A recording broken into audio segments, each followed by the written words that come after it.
Hi friends, எல்லாரும் எப்படி இருக்கீங்க? சந்தோஷமாக இருக்கீங்களா? நான் நல்லா இருக்கேங்க. இன்றைக்கி என்ன அப்படின்னா, இப்போது ஒரு அம்மா அப்பான்னும் போது சிலருக்கு வந்து பார்த்திங்கன்னா ஒரு பணக்காரங்களாக இருப்பாங்க, சிலருக்கு வந்து ஒரு ஆவரேஜாக இருப்பாங்க, சிலருக்கு ரொம்ப லோ லெவலில் இருப்பாங்க. ஆனால் தன்னோட குழந்தைய எந்த அளவுக்கு வளர்த்துருக்காங்க அப்படின்றது தாங்க நம்ம பார்க்கணும். சரிங்களா? ஒரு குழந்தைக்காக ஒருத்தவங்க வந்து எந்த அளவுக்கு, அதாவது பார்த்திங்கன்னா அவங்களோட உழைப்பு வேர்வை சிந்தி உழைச்சா தான் குழந்தைங்களை பார்த்துக்க முடியும். இப்போ இருக்க காலகட்டத்திலேயே வந்து பார்த்திங்கன்னா நம்மளே நம்ம குழந்தைங்களுக்காக எந்த அளவுக்கு நம்மளோட டைமு, நம்மளோட ஆரோக்கியம் எல்லாத்தையுமே குழந்தைங்களுக்காக செலவு பண்ணுறோம். நம்ம அப்பா அம்மாவும் அப்படி தான் இருந்திருப்பாங்க இல்லையா? ஸோ அவங்கள பார்த்து நீங்கள் என்னதான் செஞ்ச எனக்காக, என்ன சொத்து சேர்த்து வச்ச அப்படின்னு கேட்குறவங்க நல்ல பிள்ளைகளாகவே இருக்க மாட்டாங்க. ஏன்னா வந்து நம்மளோட கை கால் நல்லா இருக்கும்போது நம்ம எதுக்கு மற்றவங்களை எதிர்பார்க்கணும் இல்லையா? இப்போ நிறைய இடத்துல பார்த்தீங்கன்னா இந்த மாதிரி பிரச்சனை தான் ஓடிட்டு இருக்குங்க. நம்ம ஒருத்தர்கிட்ட ஒன்று எதிர்பார்க்கும் போது தான் நமக்கு ப்ராப்ளம்ன்றது வரும். நம்ம எதையுமே எதிர்பார்க்கலாம், நம்ம பாட்டு நம்ம வேலையை பார்த்துட்டு போயிட்டே இருக்கோம் அப்படின்னா நமக்கு எந்த பிரச்சனையுமே கிடையாது. ஸோ எதையுமே எதிர்பார்க்காம இருக்கிற பிள்ளைங்களுக்கு எப்போவுமே பார்த்தீங்கன்னா நிம்மதி கிடைக்குங்க. ஸோ நார்மலாக வந்து நிறைய பேர் பார்த்தீங்கன்னா இந்த மாதிரி நம்ம வேலையை நம்ம பார்த்துட்டு போயிட்டே இருப்போம், நமக்கு என்ன கிடைக்குதோ அதை வச்சு நம்ம பார்த்துப்போம் அப்படின்னு இருக்காங்க. ஆனால் சிலர் பார்த்தீங்கன்னா வந்து ஆசைப்படுறது, அளவுக்கு மீறி ஆசைப்படுறது, எல்லாருமே ஆசைப்படலாம். ஆனால் பார்த்தீங்கன்னா அளவுக்கு மீறி ஆசைப்படும் போது அது பிரச்சனையாக தாங்க இருக்கும். அதே நேரத்தில் நிம்மதின்றது அங்கே இருக்கவே இருக்காது.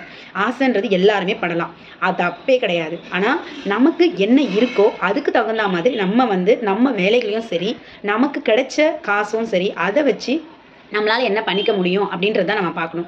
அதை விட்டுட்டு நம்ம இருக்கிற இடத்துல இருந்து நம்ம ஃப்ளைட்டில் பறக்கணும் அப்படின்னு நம்ம நினச்சோம் அப்படின்னா நமக்கு தாங்க கஷ்டம் இல்லையா? இப்போ சில பேர் பார்த்திங்கன்னா வெளிநாட்டில் போய் வேலை செய்வாங்க.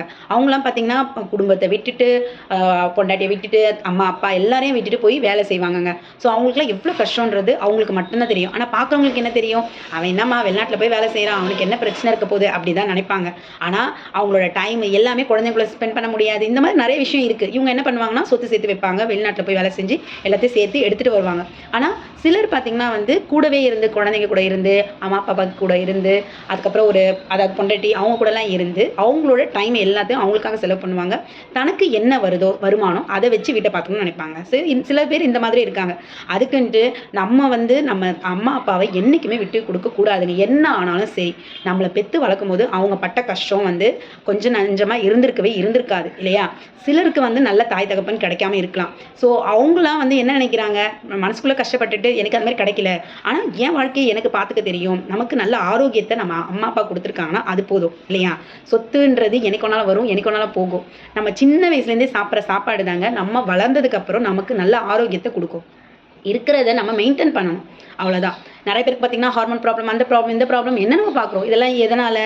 அவங்களாம் வந்து அவங்க உடம்பு சரியாக பார்த்துக்கிறதுனால தான். ஆனால் நம்ம அம்மா அப்பாவால் நமக்கு நல்ல ஆரோக்கியம் கிடச்சிருக்குன்னா அதுவே பெரிய பலம் தானே. அப்புறம் என்ன?